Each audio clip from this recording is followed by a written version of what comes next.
In the annals of American history, the tragic tale of Jim Jones and the People's Temple stands as a grim reminder of the dangers of unchecked power, manipulation, and blind devotion. This story, which culminated in the horrifying mass suicide at Jonestown, Guyana, in 1978, reveals how one man's charismatic leadership and twisted vision led to the deaths of over 900 people. Understanding the rise and fall of Jim Jones and the People's Temple is crucial in recognizing the potential for devastation when cults exploit vulnerable individuals.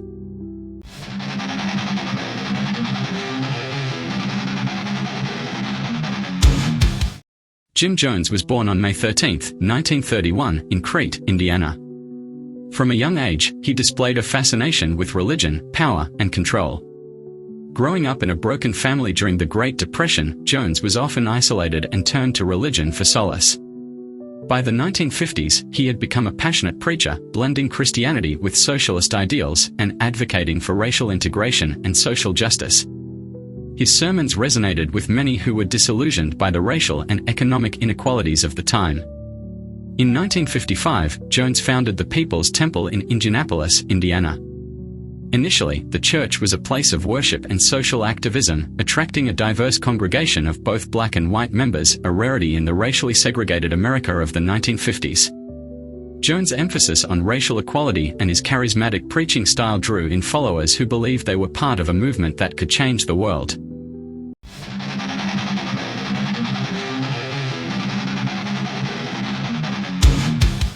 As the People's Temple grew, so did Jones' desire for control.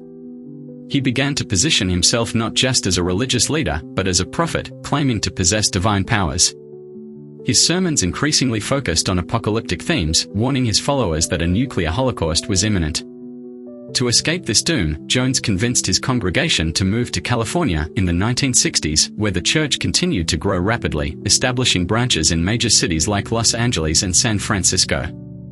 In California, the People's Temple became known for its progressive social programs, such as free meals for the poor, housing for the homeless, and support for the elderly.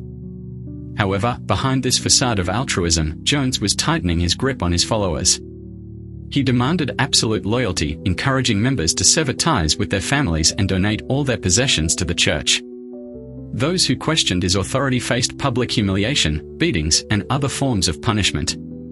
By the mid-1970s, as media scrutiny of the People's Temple increased, Jones became increasingly paranoid. Reports of abuse, financial misconduct, and other improprieties within the church began to surface. Fearing exposure, Jones decided to relocate his followers to a remote settlement in Guyana, South America, which he named Jonestown.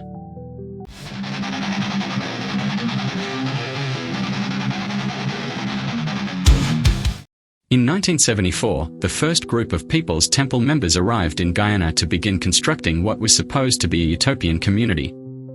By 1977, over 1,000 followers had joined Jones in Jonestown, where they were promised a paradise free from the oppression and racism of the United States.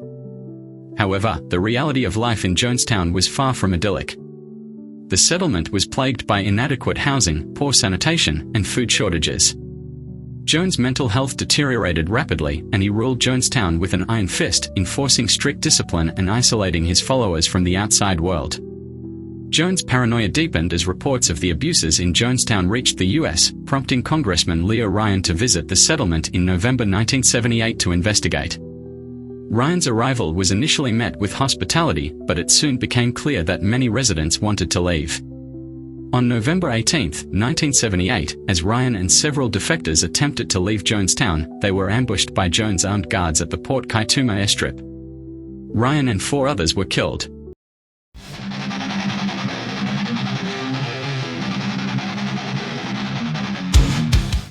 Following the attack, Jones realized that the end was near.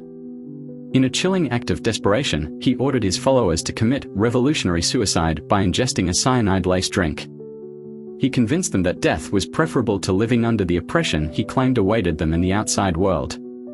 Over 900 people, including nearly 300 children, perished in what became known as the Jonestown Massacre.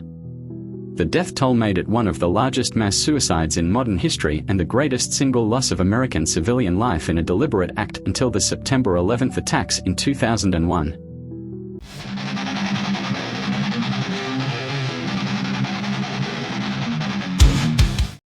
The story of Jim Jones and the People's Temple is a harrowing example of how a charismatic leader can exploit people's fears and desires to create a movement that ultimately leads to destruction. It serves as a stark reminder of the dangers of absolute power and the vulnerability of those who seek refuge in authoritarian ideologies. The Jonestown massacre remains a tragic chapter in history, but it also offers lessons on the importance of vigilance, critical thinking, and the need to question authority, especially when it demands blind loyalty.